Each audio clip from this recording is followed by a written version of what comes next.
Ladies and gentlemen, welcome back to Discovery Debrief, a podcast that dives deeply into the weeds of the latest trek into the final frontier, Star Trek Discovery.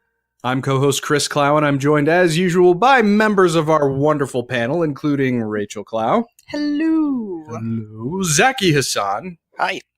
And Cicero Holmes. The enemy is here. Truer words were never spoken. Oh boy. Well, this week we're coming off of what is arguably the show's most consequential episode thus far. Some big revelations were had, some stomachs were turned, some horror was shown, and some hearts were undoubtedly broken. So we certainly have a whole hell of a lot to get to in terms of discussing the most recent episode of Star Trek Discovery. Of course, though, first things first, what's everyone been up to this past week? How have you guys been engaging with Star Trek since we last recorded, besides, of course, taking in the new episode of Discovery? Zaki, why don't you start us off? I am winding down my trip through The Next Generation. I just watched Preemptive Strike, which is the next to last episode of the series. So All Good Things is just around the corner. Weird. I've been through this whole journey with my kids. It's very exciting. That's awesome. Now, how does the Stardate line up for Generations? Are you going to do the movies in sequence as well? You know, I'm debating. I mean, we've already watched all of the Next Generation movies, so it wouldn't be a new experience. But I don't see why not. I mean, I can always pop on a Star Trek movie. You know, I can never complain about that. Except for Nemesis, that might be that's going to be a bitter pill. Well, you know, I would actually be kind of curious though if you go into Nemesis now that your kids will have seen the entire journey of that crew, if it might paint their perceptions of it a little bit more now that they've become so invested in who these people are, or if it would just be a crushing disappointment. That's a good point. You know, that's the one TNG movie they haven't seen yet. So. Oh, really? Okay. Yeah. So we may yet get there. Yeah, maybe after Endgame. If it's probably pretty far into the future, though, right? Yeah, and I don't need to think about that for a while. Yeah, exactly. Rachel, what have you been up to in the world of Trek? I started watching some season 1 TNG. Yes, you did. While I was doing a puzzle. And I have not watched that in a long time. It is camp gold, I think. I watched The Naked Now. Yeah. And the one after that with the kind of crazy stereotyped African people. Yeah. Planet of the Black People. Yes. Yeah. It's embarrassing. Notably, she did skip Encounter at Farpoint, though, which I thought was pretty interesting. I mean, that's too much even for me. I mean, maybe it gets unfairly ragged on, but it is kind of tough to watch when you know how great that show gets. Right. You know, I think that's the key to it. Everybody here loves Star Trek: The Next Generation, but it definitely doesn't start off with its best foot forward, except I still love the McCoy cameo. You know, it definitely gets to me. But season 1 of TNG, definitely an interesting trip down memory lane. That's for sure. You still had skirts for and they, hey, you know what? Credit to the people who were putting the show together at that time. Men wore the scant uniforms too. Right. You know, it was just all about, hey, your legs move. That's for sure. I mean, if those dudes had the stems, why not? Right? It's only the script that were sexist. Fair enough. Cicero, how about you, my friend? So, you know, I have started, I've decided to fill in my Star Trek gap by starting a full watch of Star Trek Voyager. Oh, okay. Yeah. So did you take in Caretaker so far? I have, yes. So I've gotten up to Phage. So I've finished both the first and second Caretaker episodes, and then Parallax, Time and Again, and Phage. So next up is the Cloud. Now, before, how much of Voyager had you seen? So I jumped in and out of it like a double dutch. So I probably had seen, maybe a half a dozen episodes. I knew enough of the crew. So I knew the crew was there, but I didn't necessarily know everyone's origin stories or, I knew that part of the crew were the Maquis, but there were big gaps in my knowledge of the Voyager crew, but I knew who the crew was. So we still haven't gotten, I think 7 of 9 is the second season or late. She's not until I think at the end of season 3. Oh, wow. Because season 3 ends, Scorpion I think is at the end of season 3, and then she starts as a main cast member in earnest in season 4, I believe. Okay. So, okay, well, I mean, that's cool, though. So now that you're sort of seeing it with new eyes, what are your first impressions? My first impressions are it's definitely a different show. Janeway just got a chip on her shoulder, that's for damn sure. She definitely cares about the crew. But the funny thing about Janeway is she's just kind of like a Pied Piper of sorts. It's like, she's like the Oprah of Federation crew joining. And you get to be part of the crew, and everyone gets to be a part of the crew. Hey, desperate times, right? I mean, I guess so. Her journey of development over the course of the 7 seasons, I think, is one of the best parts of that show, because she really does. I mean, not that she starts off poorly by any means, but you can definitely see that she goes from just like a stand-up captain to definitely owning every aspect of that show. Sure. Because of the unique circumstances that she and the crew find themselves in. So I'll be interested to hear how your perspectives evolve as you continue watching. All right.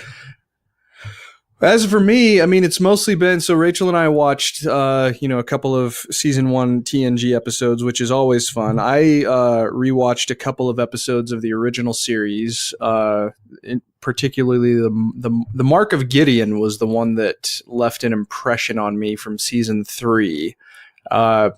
It's not like it's one of the best episodes of TOS, but I really like the way that it puts the focus on the rest of the crew by taking Kirk out of the equation and sort of sequestering him. I'm sure Shatner ate that stuff up personally, but it's nice to see how well that unit operates, because to me, the reason that TOS is my favorite of all the shows is because of the characters and because they are so intrinsically well defined, even though Walter Koenig says at conventions, all we basically did was move around furniture for the lead players. But still, I mean, everyone feels like they have a part to me in TOS, and that's one of the reasons I love that show so much. But beyond that, it's mostly been just kind of aching to see what this most recent episode of Discovery did, and I was not disappointed, but maybe some of us were, which we will get to in a moment. But we do have at least one news item to get to before we begin our episode discussion in earnest, so why don't we do that first?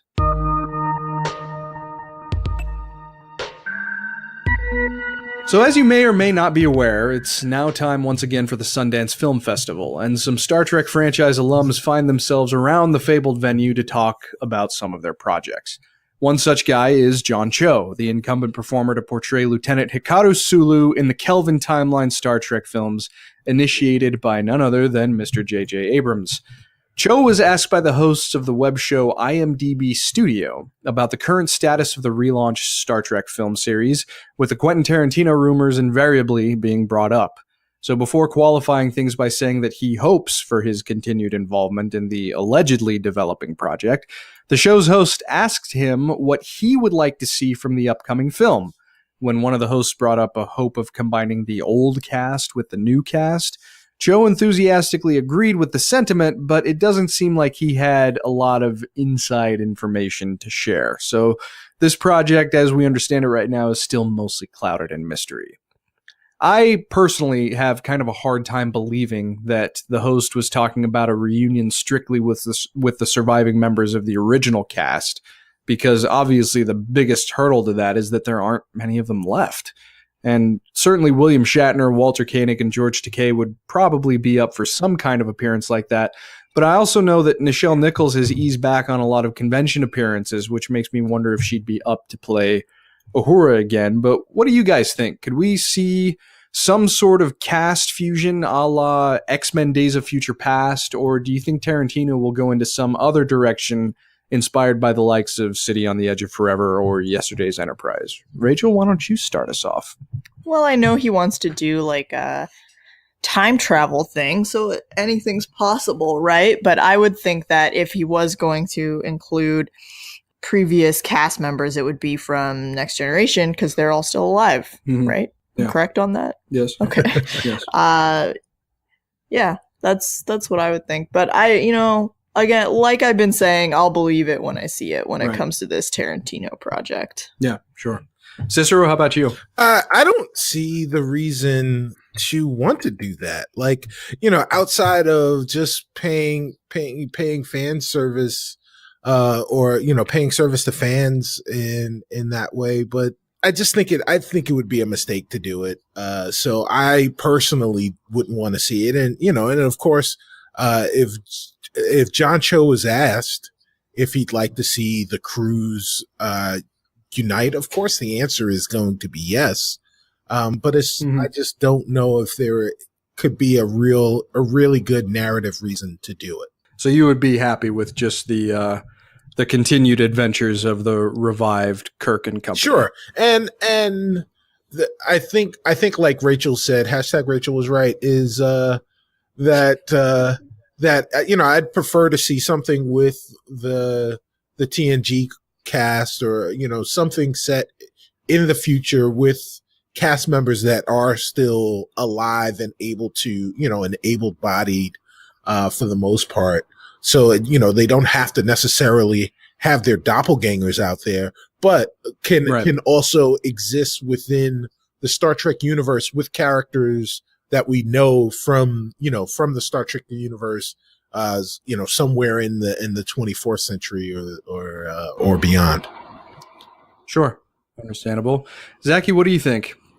Yeah, I think the window's closed. I mean, would it be cool to see two versions of the original Enterprise crew interact? Sure. But we don't have a time machine, and I don't think any of us wants to see 80-plus-year-old William Shatner running around and, in his spacesuit. I mean, I think, unfortunately, there's a shelf life for these things, and Captain Kirk is dead, the original Captain Kirk, and we have an opportunity to see these characters live again in these new incarnations, but I think the door closed, if you will, when Spock Prime died. I think that's sort of a very gentle shutting of the door and saying, okay, we're following these characters now, or these versions of these characters now. Yeah, it's hard to imagine the idea of bringing back any TOS characters if Nimoy couldn't be there.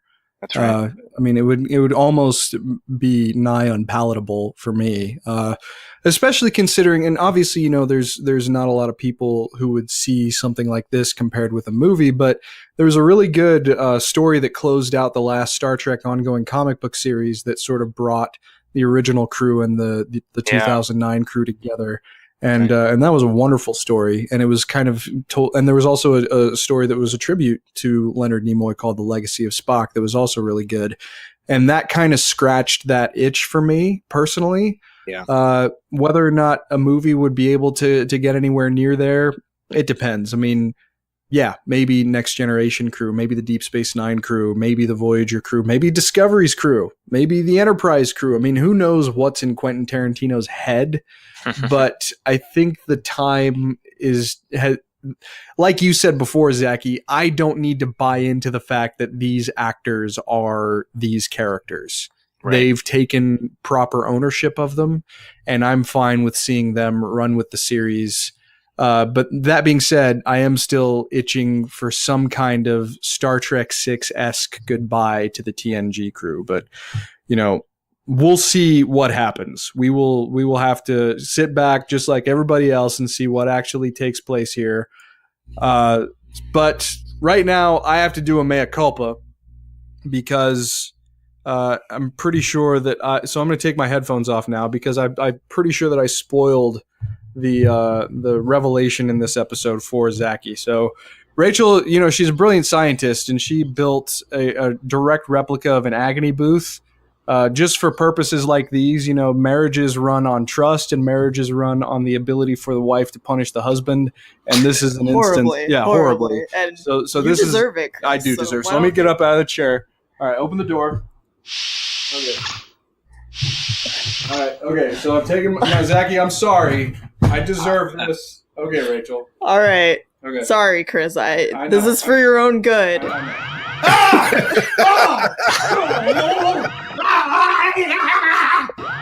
the gooch.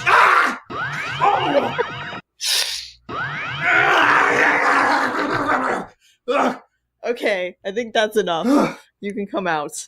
Okay.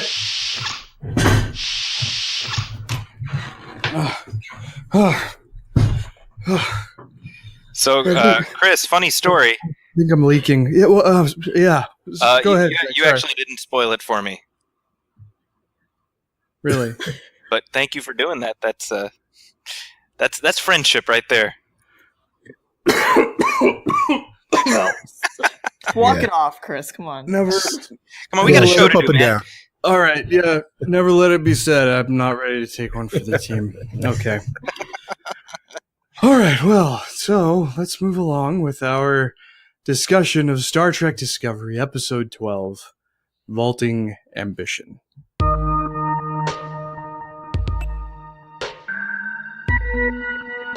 So Michael and Lorca arrive at the ISS Charon, the Imperial flagship, and meet Emperor Philippa Georgiou.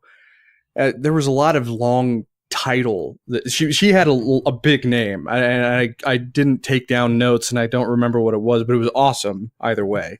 But Michael is asked by the Emperor to choose one of 3 Kelpians for an unspecified reason, and she chooses one, and her choice is taken away by the Imperial guards. Lorca is presented to the Emperor, and he refuses to bow to her, of course, in pure Lorca fashion. So he's imprisoned in an agony booth to suffer for life for his crimes, while Georgiou has dinner with Michael. Michael compliments the food, and the Emperor reveals that the Kelpian she had Michael choose is their meal. Hoo boy. Georgiou confronts Michael, though, revealing that she's aware that she was betrayed by the Mirror Universe version of Michael, and subsequently orders her execution, bringing kind of an end to what was kind of a nice dinner. So holy crap, guys. I don't know about you, but this was a hell of a way to start off this episode. So give me an idea of what your first impressions are of Emperor Georgiou, now that we actually get to see her, now that we get to take her in, and now that we get to see Michelle Yeoh come back in the full Imperial glory of this performance. Zaki, why don't you start us off? This is going to sound weird, but I thought she was just too normal. Like, I mean, she's different from our Georgiou, but she's not mirror-y enough. Like, I wanted, you know what I mean? Like, I guess I was expecting something more like Intendant Kira or something. Not so much like the overt sexuality that Mirror Kira had, but like more vicious. Like, we see bits and pieces of that from her, but I found that a little, like, I'm not going to say off-putting, but it was, it took some adjustment. Sure. I can see that. Yeah. I mean, she definitely had kind of this quiet resolve that you might not necessarily expect from someone who has that title, right? Yeah. Yeah. Cicero, how about you? What did you think of Emperor Georgiou? Well, first off, I think Michelle Yeoh really enjoyed herself in this role. Secondly, what I would say is where Zaki saw someone that wasn't necessarily evil enough, I would say that she was matronly evil. Oh, that mother-in-law evil. Yeah, right. Potentially, yes, exactly. Where as the conversations between Burnham and Georgiou continue, there are times where she talks to Burnham, where Jojo talks to Burnham, and you can see and hear the disdain in her voice, but at the same time, it's matronly disdain. It's the type of admonishment that you would get from your mother when she is supremely disappointed in you. But ultimately, you know that disappointment comes from the intense amount of love that she has for you.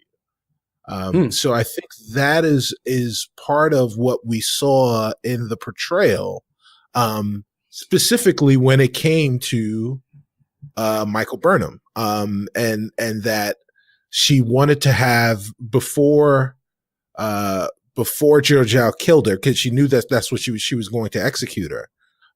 Before she did that, the one thing that she wanted to do was share one more meal with her daughter. Because you could see that same level of compassion wasn't there for Captain Lorca. I mean, she beat the hell out of him with that cudgel, and then put him in an agonizer, and she fed Burnham the kelpian of her choice, gave the precious threat ganglia to her daughter, and then sentenced her to death, and was going to make it swift and painless. That's true. Yeah, there's a lot of uncharacteristic mercy, but a lot of reverence too, that I guess can be interpreted in a sort of twisted way as love in the mirror universe, right? That's yes. I think my mom grew up in the mirror universe. Oh, God. Deep dark look into Cicero's psyche there. I'm not angry, I'm just disappointed. Right. Rachel, Emperor Giorgio, what did you think? I thought she seemed pretty evil. She seemed like the kind of dark person who can be quiet and seem kind of nice, but at any moment could just, turn and get you. And we saw that a little bit later when she just, kills everybody in the room at once with no warning. And that's kind of what I got from her, is she's a very measured, controlled level of evil. She's not, outrageous or anything like that. Yeah, when you put it like that, it kind of reminds me of, and I'm sure that you guys have seen some of the making of documentaries and interviews with the personnel behind Star Trek II. But in the Botany Bay, when Khan is first revealed, and he's delivering these lines to Chekhov and to Captain Terrell, apparently in those early takes, Ricardo Montalban was screaming with this righteous indignation, and Nicholas Meyer said, "You're in control. Just let it out slowly. Have a degree of patience to it." And when you watch that scene in Star Trek II, you never have any other indication but that Khan is in total control of the situation. You are in a position to demand nothing, sir. And that's kind of the same genre, I guess, of quiet reserve covering the capability that I got from Emperor Giorgio. But I can see, considering how much we've gotten used to a certain conception of what evil looks like in the mirror universe, I can absolutely see Zaki's perspective too. It was different. It was definitely very different. Well, what did you guys, did anybody else's stomach churn a bit over the revelation over what they were eating? Because to me, that was one of the more legitimately shocking moments of the entire show thus far. I don't know why it was necessarily so, like, my jaw dropped when she said, "Here, have my ganglia." I for some reason, I just thought that was disgusting. Just the idea behind it and the cruelty behind it. But Zaki, what did you think of that moment? Did that strike you in any particular way, or am I overreacting? No, I thought it was gross. Yeah, I thought it was unnecessary, to be honest. It's kind of disgusting for the sake of shock, Did you feel the same way over the revelation about Valk and L'Rell having eaten Giorgio way back when? It's the same. It felt. I mean, maybe I'm just being prudish. I don't know, but it feels like excessively like shocking just for the sake of being shocking.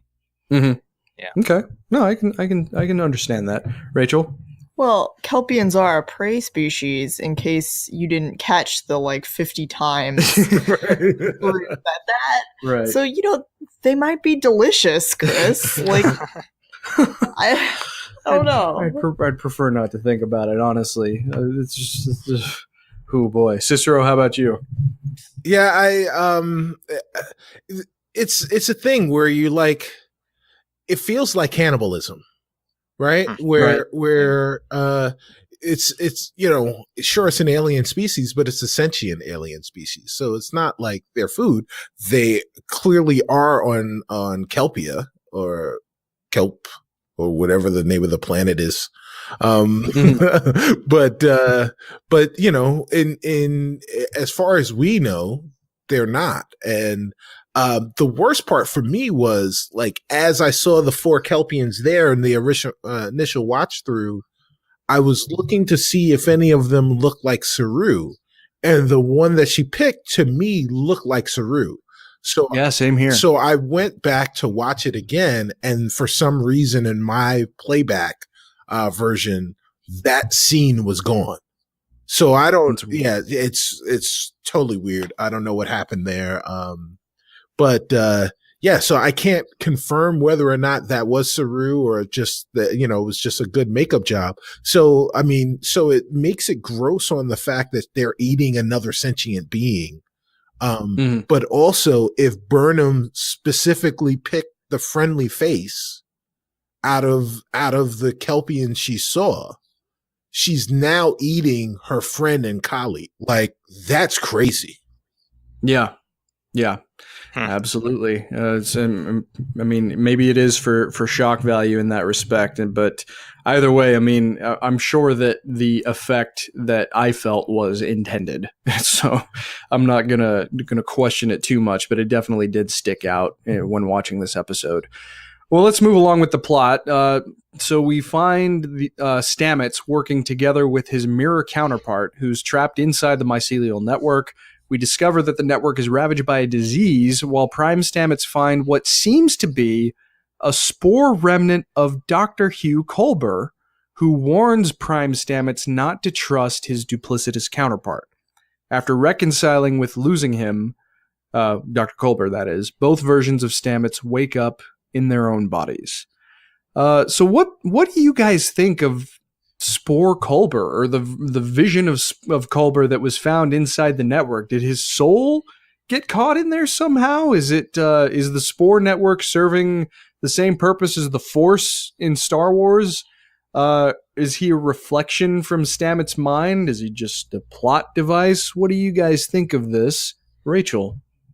I think he is from Stamets' mind, actually, because Stamets knew that he was dead. On some level, because he was hugging him.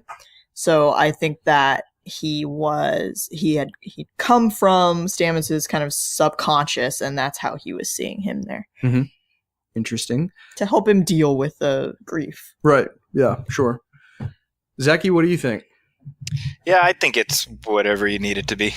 It's I think if you don't, I think Rachel's analysis makes the most sense, because otherwise it's just a lot of hugger mugger. That's it's it's magic. You just kind of right. Yeah. Go with it. And this is not Star Wars. This is not a mystical universe. So we have to find some semi-logic based reason for Stamets having this conversation. So if you say he's an aspect of himself that's dealing with what he experienced, that makes more sense than it's Obi-Wan Hugh floating through the mycelial network. Yeah, Hubie-1.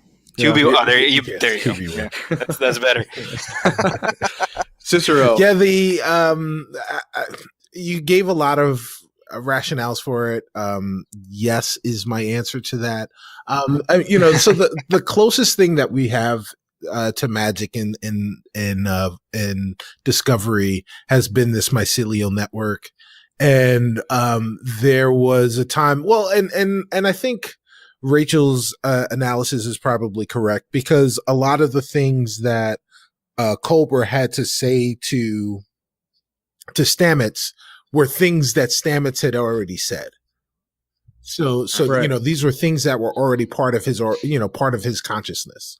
But one of the things that Culber said to Stamets was that in the mycelial network, all life exists, nothing can ever die.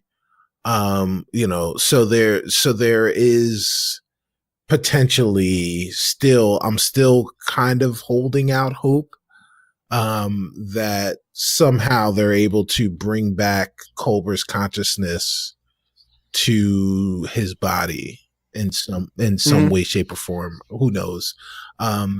The one thing that I will say, you know, we talked about both of those guys waking up, and Prime Stamets woke up on the Discovery. Mira Stamets woke up on the Charon, the ISS Charon, aka the Emperor's ship. So he is not. Oh, a couple of things that we found out basically is that the true ISS Discovery maybe doesn't have a spore drive, because the Stamets, you know, Mira Stamets wasn't working on the Discovery, as we learn afterwards, and that he was manipulating a bunch of other things. So there was no spore drive, and a lot of tidbits came out of those collection of scenes. Definitely.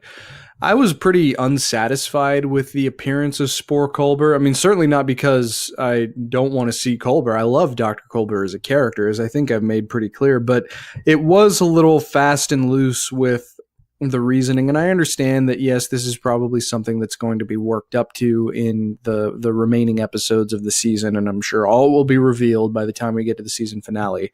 But I'd have preferred to know a little bit more about what I was seeing in place of this kind of ethereal and quasi-mystical appearance of a dead character. It was a little strange. And the reason that I brought up the Force comparison was, you know, because the mycelial network in the show so far has been described as basically a web network of life.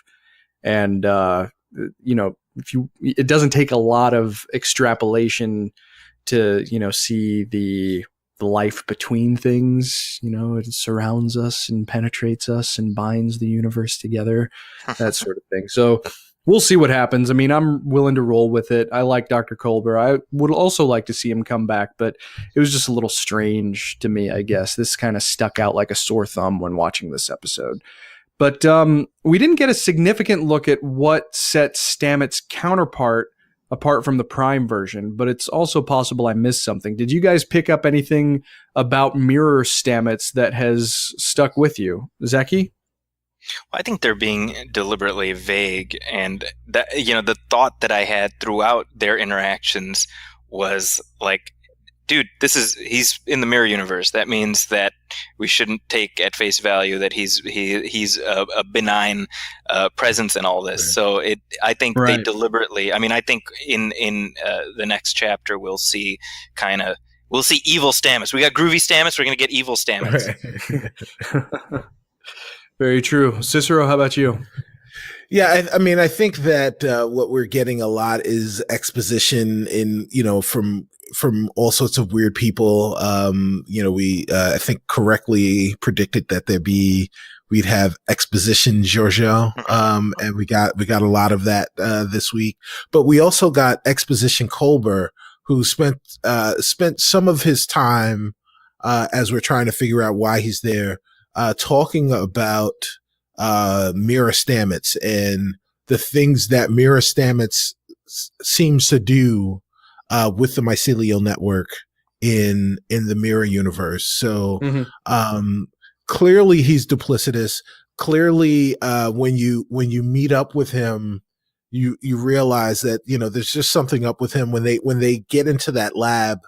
When they get into the lab on the fake Discovery and, you know, in Stamets's brain, you could see him sit and linger, and the only thing he wasn't doing was twirling his mustache when that happened. So, yeah. So I mean, there's definitely more to that guy, and again, the fact that he is on the Emperor's ship and not on the Mirror Discovery means that we'll see more of Mirror Stamets coming up in the next couple of episodes. By the way, the dedication plaque in the engineering analog inside Stamets' mind said USS Stamets, which I thought was awesome.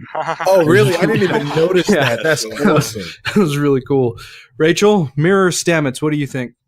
I agree with what else has been said. Mm-hmm. It remains to be seen exactly how different he is, but I don't trust him. He's Mirror. Yeah, exactly. I mean, it seems like we can all agree on at least one idea that if you're from the Mirror universe, you're probably not very trustworthy, which just makes me want to see people like Mirror Khan and Mirror Ducat and, all those guys, see what's going on there. But yeah, exactly. Right. They actually touched on Mirror Alternate Khan in the IDW ongoing series, which was interesting, but I haven't read that story yet. I need to do that. So let's move along with the plot. Saru tries in vain to heal Lieutenant Ash Tyler / Vok, who's consumed by an internal struggle between his Klingon and human personalities. Saru goes to the brig and eventually persuades L'Rell to save Tyler's body by apparently erasing Vok's mind from him. After she apparently succeeds, L'Rell screams to the sky in the customary way to warn the gates of Sto-vo-kor that a warrior is about to join them in the afterlife.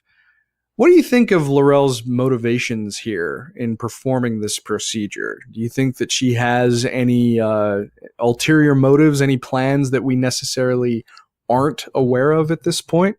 Rachel? I don't know what her motivations were. I guess maybe she liked Ash Tyler before he died, but I don't know why she would try and remove Vok or pretend to remove Vok. So I'm a bit confused. Okay. I think she probably has ulterior motives because she's from a family of spies. That's true. Cicero, what do you think? I always assume L'Rell has ulterior motives. I mean, she has been playing Puppet Master. I mean, this entire season, and I have no reason to believe that she's going to stop right now. Absolutely, Zaki. Yeah, man, it's wait and see. We know something's going on. So it's what we've seen of her thus far says she's not to be trusted. So we know some kind of bad mojo is going to be happening down the pike. Yeah, I mean, it's weird because she's not necessarily positioned, at least at this point in the overall story, to be an overarching enemy. We're going to get to something very revelatory a little bit later on, but I don't know. It just seems, especially considering the nature of Vok's sleeper agent status, maybe she just took Vok a level deeper, like Inception, right? And he's still in there somewhere, and he's gonna pounce out at another point. He's spinning a top somewhere. Well, so why don't we? So, what do you guys think then? Do you think that Vok is totally off the board? Or does this whole turn of events have kind of an unresolved pregnancy that's going to maybe rear its head again after they get out of the Mirror universe, if they get out of the Mirror universe? What do you think, Zaki? I think that last time we talked, I alluded to Angel and Angelus, and that's what I see happening with Tyler. I see him as sort of working to redeem himself, and yet having this dark side of himself that he needs to keep under wraps. But I think I'm doing a 180 because I feel like what we're seeing now is sort of the road to redemption for Ash Tyler as a regular. Very understandable. Rachel? Yeah, I agree. I thought that Tyler wasn't coming back, but now it seems like they're gonna play up this he has two sides, or he has to deal with all of the horrible things that he did while he was Vok, and the fact that he is not really himself, possibly. Yeah. So, yeah. Yeah, true. Cicero? Lieutenant Ash Tyler, Chief of Security. By day, he sits and he plays with the crew of the Discovery. But when the moon is full, he turns into Volk Wolf. And he must let the world think that he is dead until he can find a way. So I have a hard time believing that that L'Rell would willingly destroy her lover. And like I said, I think that while I don't know necessarily that all of her motives are evil, I do know that she is manipulating things to her, for her own purposes. And what those purposes are, I think we'll still wind up finding out. But she's still kind of running things. She's a step ahead of everyone else. She's still playing chess while most people are still playing checkers. Well, we also did get a couple of new bits of information regarding the specific procedure that created this being, however you want to put it. I was under the impression that Vok's body was surgically altered to appear human, but now it sounds like they may have found a way to extract Vok's personality and shove it in a human body. No, I thought it was the other way around. Is that what's going? Because I'm having a hard time keeping track. Yeah, of this. and that's a problem. So I thought it was that they took Tyler's DNA and extracted his DNA and put it into Vok, and then removed. That's why there was all that scar tissue. It was Vok's body that they made look like Ash Tyler. Okay. As opposed to Vok's personality into Ash Tyler's body. Either way, I mean, something's definitely up here. So on the Charon, Michael halts her own execution by revealing to the Emperor that she is from a parallel universe. Georgiou, familiar with the Federation after reading the historical database on the Defiant, immediately kills all but one of the assembled audience to witness the execution due to the highly classified nature of the quote-unquote poisonous ideals of the Federation.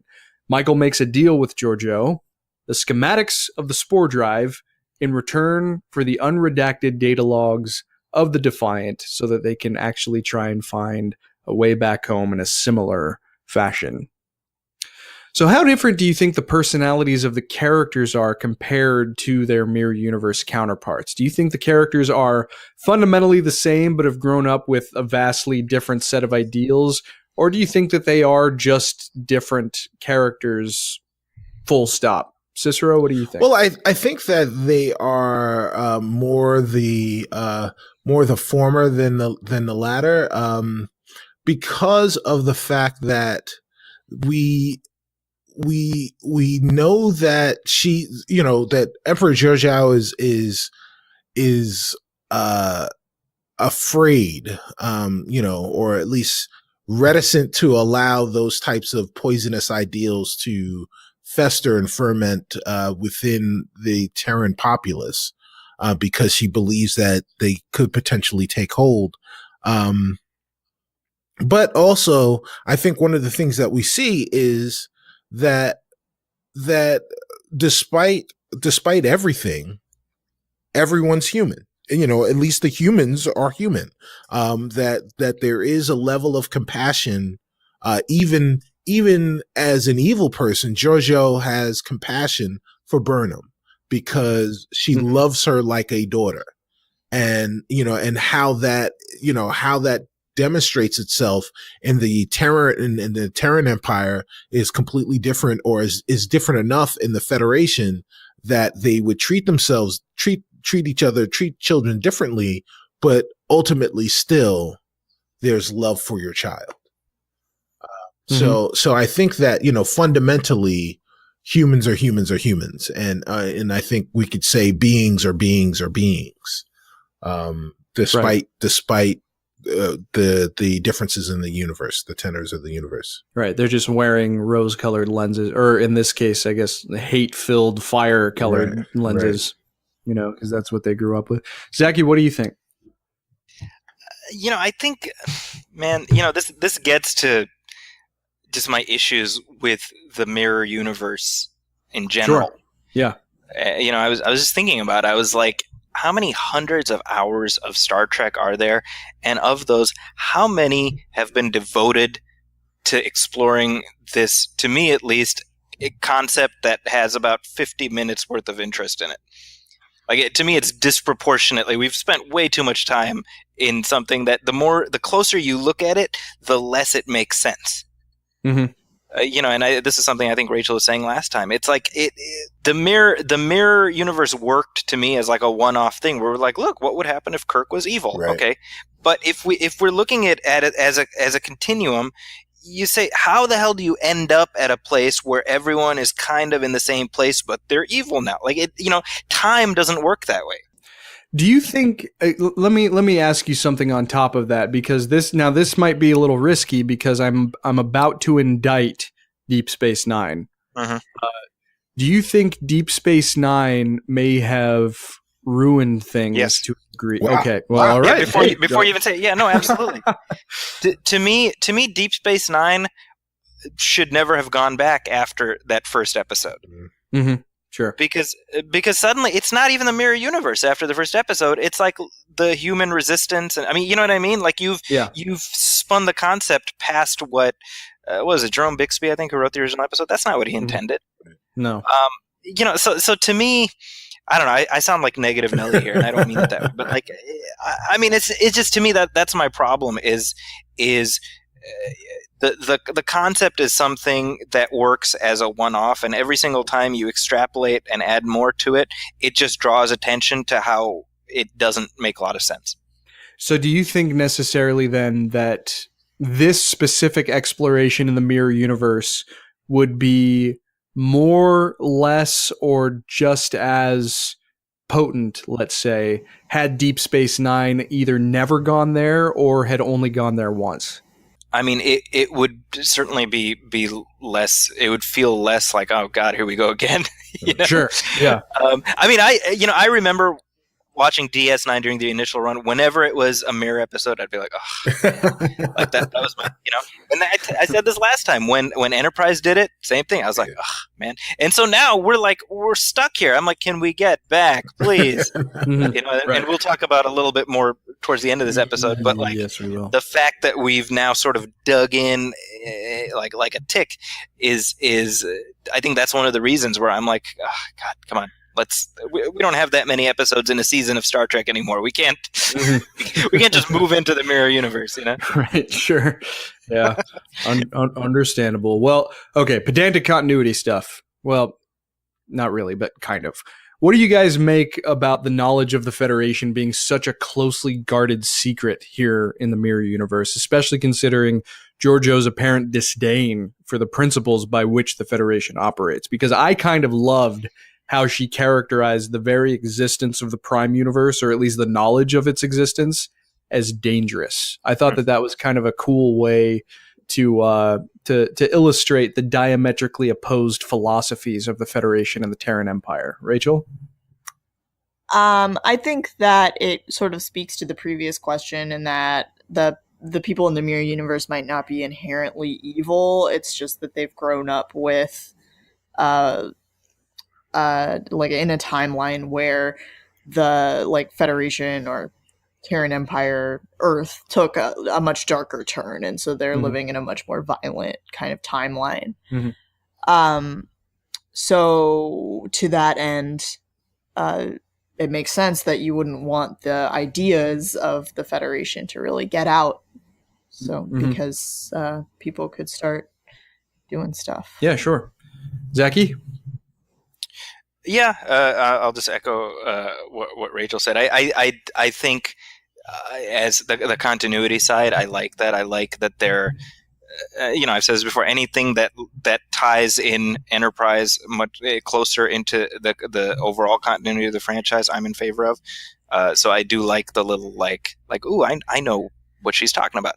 Like, yeah, I know it, and based on the nobody that watched Enterprise, very few people know what she's talking about. Hopefully now people will go and look up those episodes now, you know? So I think that's cool. I think it's fun, you know? Well, you know, after the season's over, we're going to have an Enterprise love-in, you know, just to explore. Now that we can put it in context with where it sits in the entire franchise, I think that would be a fun topic to explore. Cicero, how about you? Did anything strike you about this? No, I mean, like, yeah, I think it is just a matter of perspective. I mean, you know, it's one of those things that I've realized later in life that, you know, you just think about, you know, jingoism and that I found it, you know, the very first time I kind of realized it, that I found it strange that people from other countries would be as patriotic about their country as I am about the United States of America, because I feel like the United States of America is the greatest country in the world. Like that's, you know, that's objectively true. But you know, it's completely determined based on your perspective, right? So, you know, for someone who's Japanese, you know, Viva Nippon. And they're the greatest country in the world, and that's objectively true. So, you know, your perspective about looking at a foreigner and their ideals, the things that they hold as inalienable rights, is going to be strange to you, because you know this way, and everyone you know knows this way. So anything that's counter to that is dangerous, especially when you know, like the way that you rule is via subjugation and fear. You know, freedom Absolutely. and compassion at that level is completely dangerous. Absolutely. Sure. All right. Well, we are getting to the very end of the plot for this episode, and this is the giant, big, revelatory moment that the entire season has been building to. During discussions with the Emperor, Michael realizes that Lorca has been, all this time, a fugitive refugee from the Mirror Universe, and has been manipulating the crew of Discovery to get back home to exact his revenge on Georgiou. At the same time, Lorca escapes from the agony booth, promising to finally gain his revenge on the Emperor. So, last week, I promised that if a certain revelation had come to pass that Zaki did not want to come to pass, that he would be able to have the open floor to discuss this to his heart's content. And that is exactly what he's going to get in this segment, Zaki's Agony Booth.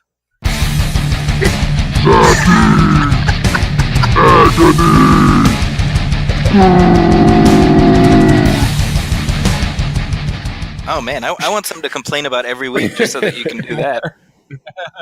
That's great. Yeah, man. You know what's funny is you were joking at the start about having spoiled it for me accidentally, and you did not. But somebody did on social media, like within seconds of it. Like somebody was just like, "Mirror Lorca!" Exclamation! Exclamation! Exclamation! I'm like, all right. And then somebody else is like, "Man, I didn't see that twist coming." Like they clarified. I was like, "Well, maybe we see the Mirror Lorca show up," and then somebody like 1 second later clarifies that other one. So I was like, okay, well, so I didn't watch the episode until just this morning, actually. And the whole time I was like, well, let's see how they play it. And if I'm honest, I'm not a fan. I'm not a fan of the reveal, even though, yes, that is something they've been building towards.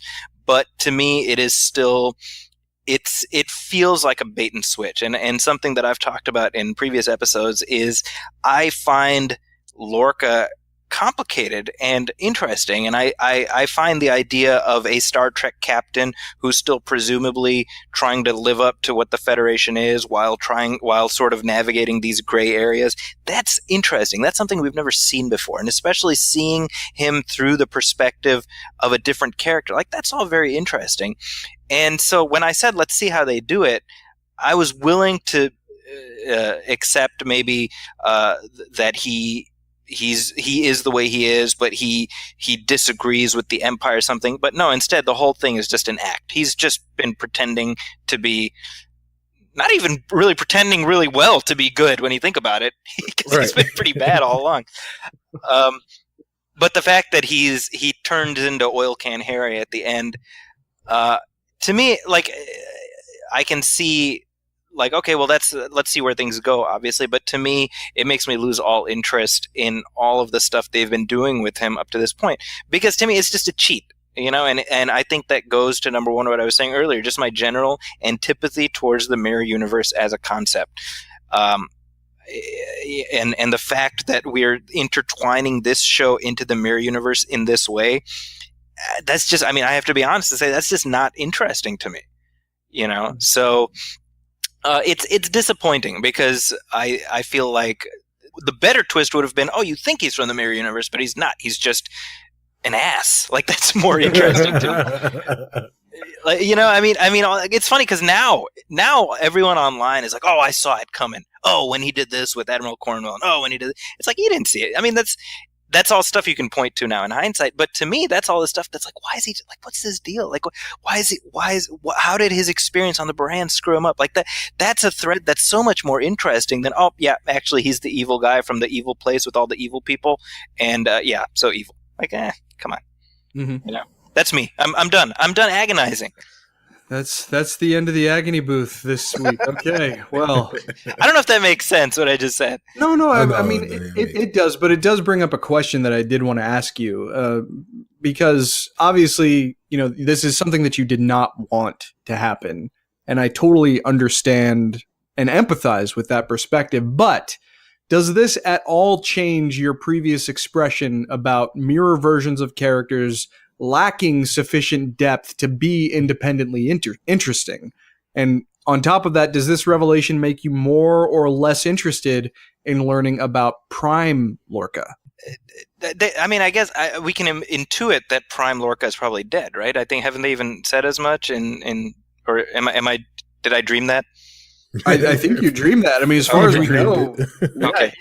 I feel, or no, and you know what? Like, somebody in one of the interviews, like on trekmovie.com, I think somebody mentioned something to that effect, or maybe again, I'm putting stuff together. Doesn't, you know? Look, this is not one of those things where I'm like, well, F this show, and I flip over the table and storm out. You know, it's not that. I mean, let's see what happens next. But I do feel like what we see, you know, in the little, like, next time on Discovery thing, like, all of that stuff is just, it feels like a lot of mustache twirling, you know. It's like what we would have expected of Mirror Kirk, you know, what we saw in Mirror. And that's just, to me, I'm like, okay, well, that's fine. And you can sort of assume that from here on in, obviously this version of Lorca, my guess would be he doesn't make it back to the Prime universe.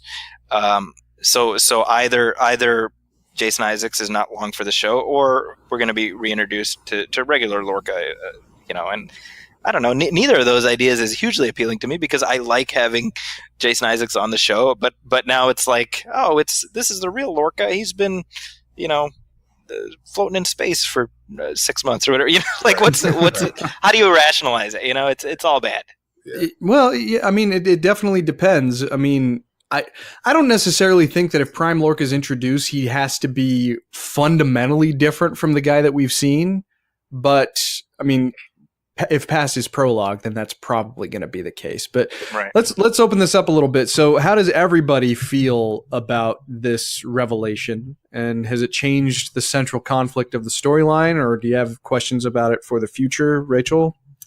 I feel similarly grumpy to Zaki. I feel like it isn't the most maybe interesting way to sort of resolve the, like, why is Captain Lorca like that? Oh yeah, he's evil. And, you know, furthermore, I feel like it's doing a thing that a lot of modern TV shows do, where they sort of set up some mystery and they're encouraging you to solve it to look for all the clues in every episode to see what's going to happen in the next episode and solve all of these mysteries, and that there's going to be sort of one right answer. And sometimes I prefer it when maybe there isn't like one right answer, or you're left wondering about things, or the story unfolds in a way that is really cool to watch. I don't know if that makes any sense. Does that make sense to you, Chris? I think so. Okay. Yeah, so just kind of the setting up of the plot as a puzzle that you have to put together. It can be fun, but it's like every show's like that, I feel. And it can be kind of exhausting. But, I also... It was fun. It was fun to watch. I like the mustache twirling too. So I also was enjoying myself on the other hand. Right. So, I can set aside some of my disappointment and my worry that we're not going to see Jason Isaacs again, which I was very sad about. If indeed he isn't able to, or he doesn't make it to the next season. Yeah. Right. But I can set that aside and enjoy myself. Well, it just makes me more interested in the Jurassic Measures novel, because that's going to apparently feature a character that we've never met yet. So, it takes place 10 years before the show started. Cicero, my friend, how did this revelation strike you? So I remember back when we first had the seed of the thought of this possibly being Mira Lorca. And we let that dance on our tongues for a little while. And then we said, you know what? And I think it may have been Zaki saying that's too easy of an out. And we all kind of agreed that the thing that makes Lorca so great is the complexity of this character, as Zaki has said. And they kind of have thrown that away. I'm here for the ride. Let's hope that Jason Isaacs is longer for this show than just the first season, because this show without Gabriel Lorca will definitely be missing a big hole in it. It makes me think about as a big Spider-Man fan. There was back in the late 80s, early 90s, the Clone Saga. Oh boy, you're going to invoke the Clone Saga? Yeah. And so there were several clones of Peter Parker running around, and there was one that decided, that turned out, he was the actual Peter Parker. And we sat with that guy for like 7, 8, 9 months, almost the better part of a year. And it turns out he was a clone after all. And the real Peter Parker was like some, indigent bum somewhere laying destitute, eating out of garbage cans. And he got to retake his life. But like, it was like, well, if I just started reading the comic books 10 months ago, the guy that you say is a clone was my Peter Parker. Now he's gone. And and if we wind up getting Prime Lorca back, I think that's how we'll all feel. That's how I'll feel. Despite his flaws, despite his, his evil machinations, and despite his motivations, this is still my Lorca. And so I don't necessarily want him to go anywhere. I don't think he belongs in the Mirror Universe anymore. I think he is Prime Lorca. Interesting perspective. Yeah, well, I mean, as for me, I see both sides of it. I mean, I don't take back any of what I said way back when, that it would be an easy way out from a developmental perspective, because this guy has been fascinating. This guy has been really interesting to watch unfold over the course of this season. Jason Isaacs has done a spectacular job playing him. He has been an enigma for so long on this show. This revelation doesn't remove or change the fact that I have significantly enjoyed this character and this performance for all of the episodes of this show so far. So I can't ignore that. I am a little disappointed that, it's not going to be sort of a more twisted take on the traditional starship captain that the show had kind of started to go with in the beginning, or at least that's what we thought. So on the one hand, yeah, this revelation isn't exactly super exciting to me. But on the other hand, too, I mean, I can't say I'm not interested to see how things are going to shake out.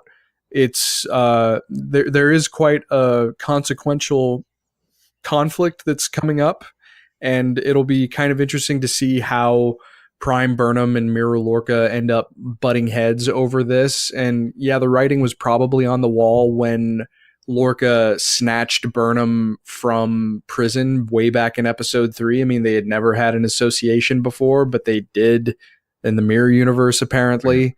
As soon as we knew that should have probably been, a wide open clue that this was going to happen. But it wasn't, because the show, it could have gone either way. But as much as I'm interested in seeing what happens next, I can't say that this isn't at least a little disappointing. But for what it's worth, in the moment when this revelation did come up in the actual episode, I thought they played it in a way that was fun, that I probably would have been surprised by had I not been so dialed into everything happening with this show right now. So, that's to the show's credit.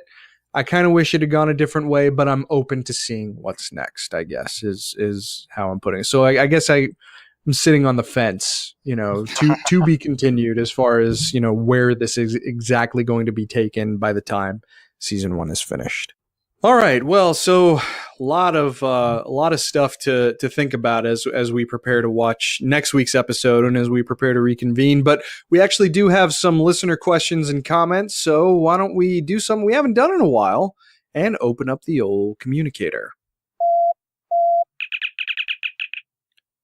So the first one comes from Rob O'Connor, and he asks, do you think Commander Landry may also somehow have originated from the mirror universe? It's an awesome question. And I definitely think that there's a pretty distinct possibility, because she seems like she had kind of a similar devotion, I guess, to a bit of a harder-edged disposition, let's say. So I think that's definitely possible. What do you guys think, Rachel? Well, we're gonna see her next week, right? Conceivably, yeah. So is that Prime Landry, or? That is a good question. Because it would have to be Prime Landry if Mira Landry was in the Prime universe. Yeah.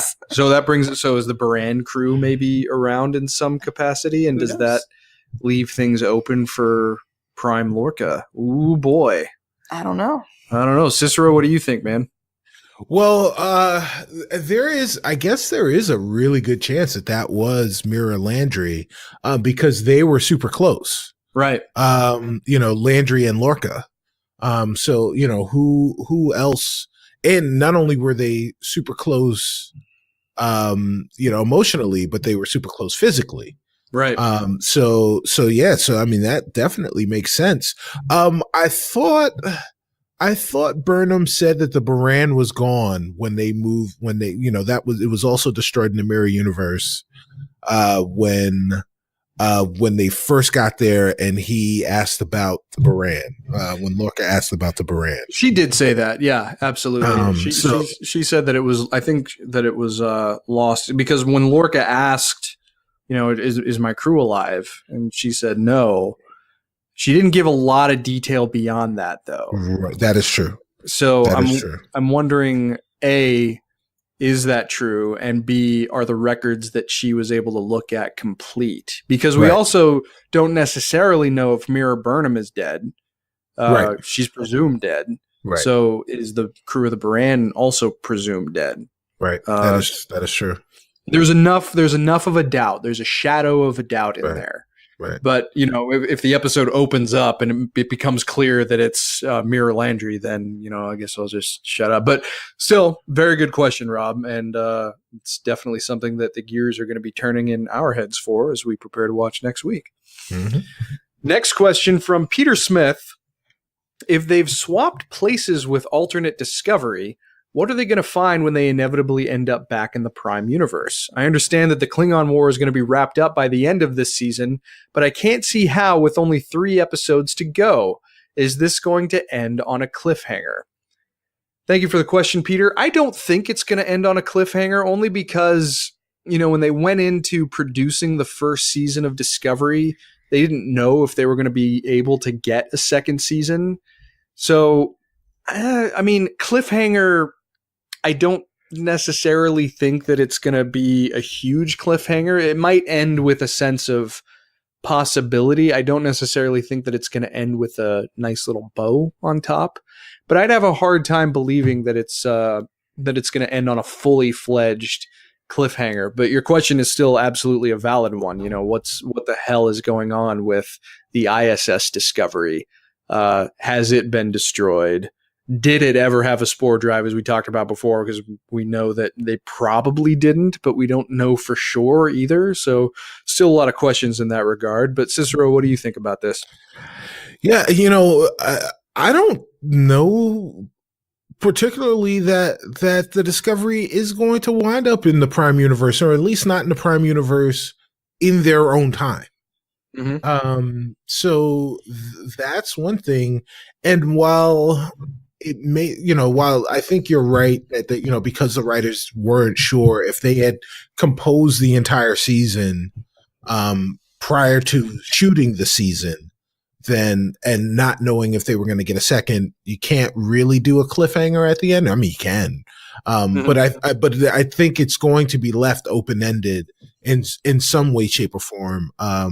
So they, I don't know, man. I don't know. Thanks a lot, Peter, for stumping me. They who knows what's going on with the other Discovery. I don't even know what the other Discovery is, because fundamentally the Discovery, the USS Discovery is the spore drive ship. Mm-hmm. And if the guy who was running the spore drive in Mira Stamets is on the Emperor's ship, then what the hell is going on with the ISS Discovery? I don't know. Yeah. I'm just here for the ride. I'm just here so I don't get fined. Rachel, any perspective? Captain Killy is definitely killing people and restarting the Klingon War. Or doing something so that there'll be an interesting plot next season. Mm-hmm. All right. Who knows? Maybe Captain Killy will have won the war by the time they get displaced again and they get back. The Discovery gets back and it's like, oh, hey, thanks Discovery for your efforts in killing all the Klingons. Like, what happened? Right. Captain Killy happened. That's what. Next question from Fatima Riaz Khan. I would like to hear some hypotheses on how alternate you-know-who ended up in the Federation reality and what his endgame is. I enjoy his character and hope he is there for the long haul. Well, as far as how he got over, that's the pivotal question, right, Fatima, that I think that we've been discussing. It's going to depend on, first of all, how Mirror Lorca got into the Prime universe. Did he potentially trade places with his Prime universe counterpart, or were they transposed? It all kind of hinges on that question. As far as like a hypothesis is concerned, it's hard to tell, but the pivotal moment seems to be the battle at the binary stars. Right. Something happened there. The Baran was obviously a ship that was dispatched to the battle at the binary stars, but we must not have the whole story over what happened during that battle, because if that was the event that caused Lorca to be able to come into the Prime reality, then something was at play there. So that, my guess is that we don't fully understand yet the full implications of everything that took place at the Battle of the Binary Stars.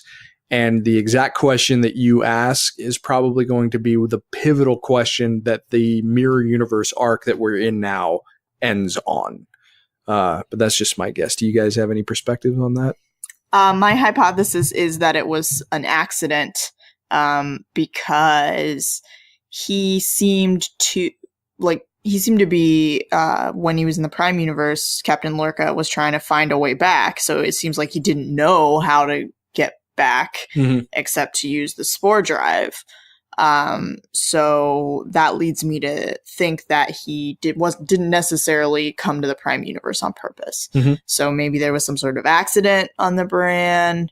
While it exploded, like he got sucked into a quantum hole that was created by the warp drive when it exploded, or something like that happened. Well, and we do know that there was some sort of analog to the battle at the binary stars in the mirror universe.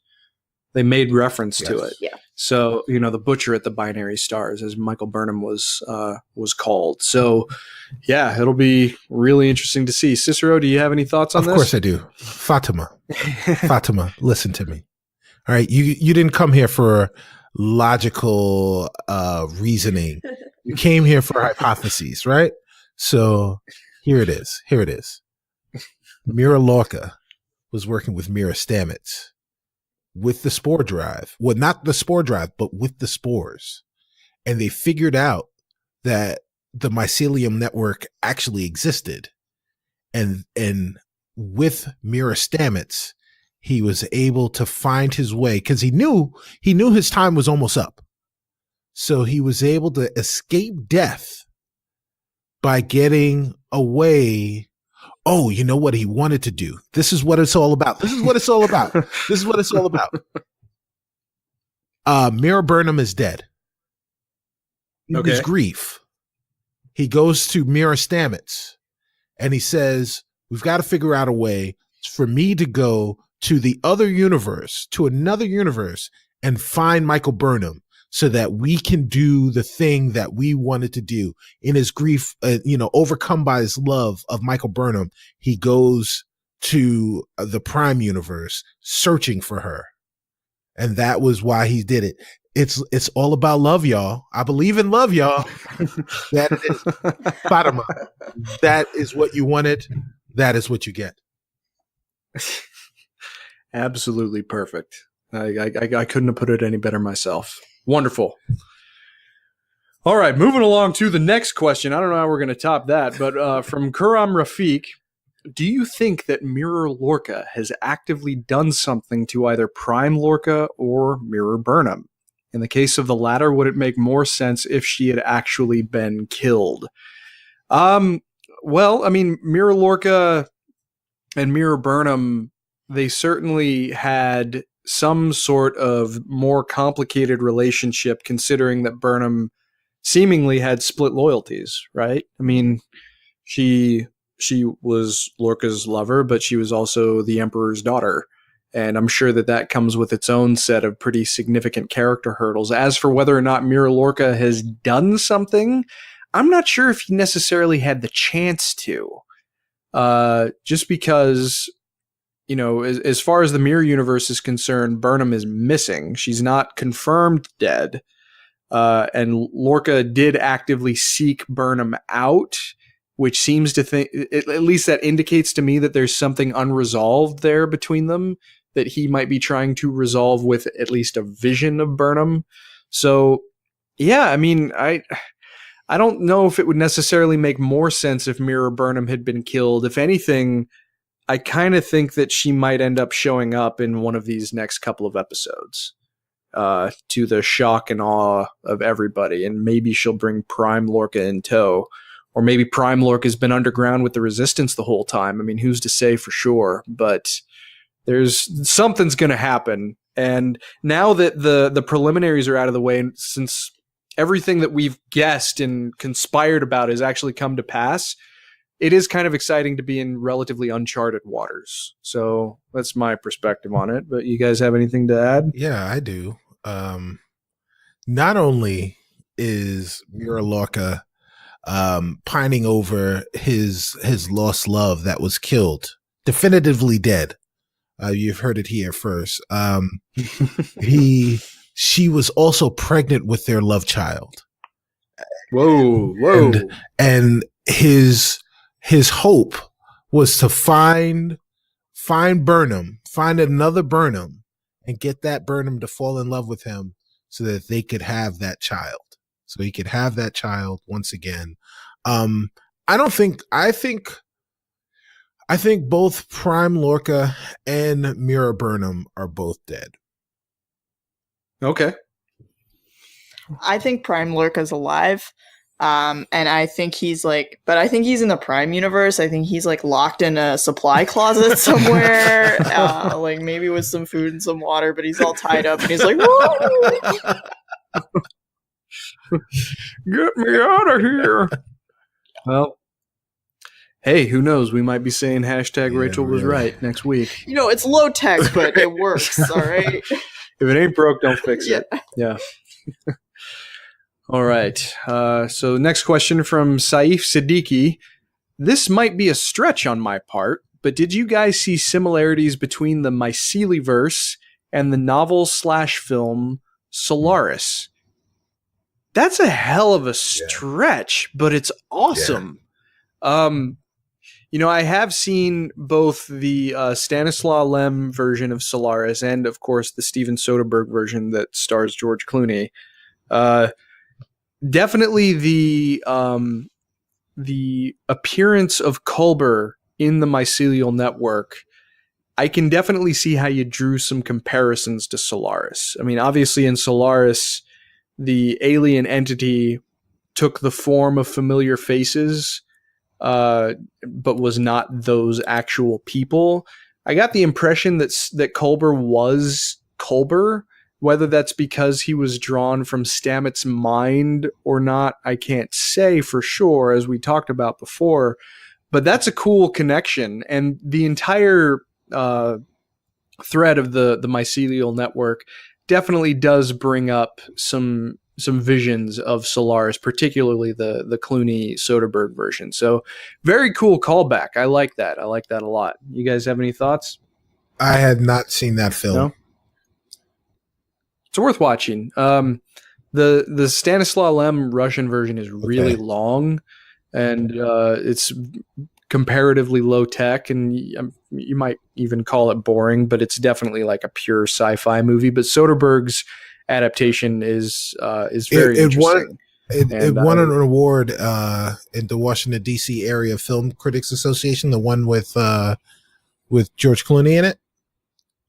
It won biggest disappointment of 2002.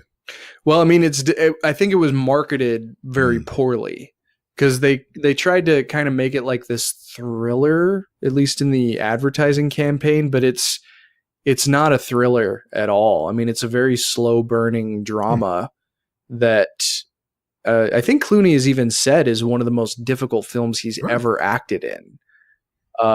And that's saying something considering an actor of Clooney's caliber. The star of Batman and Robin bows to no weak enemy. That is for sure. The star of latter seasons of Facts of Life, or early seasons of ER.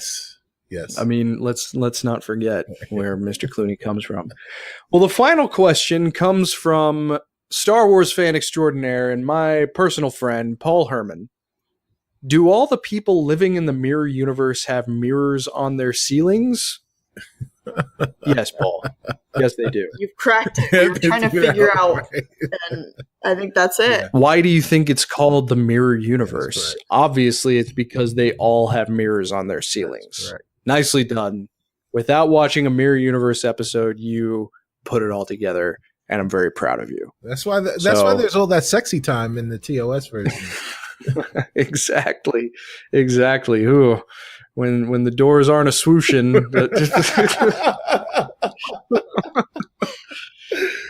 Heyo.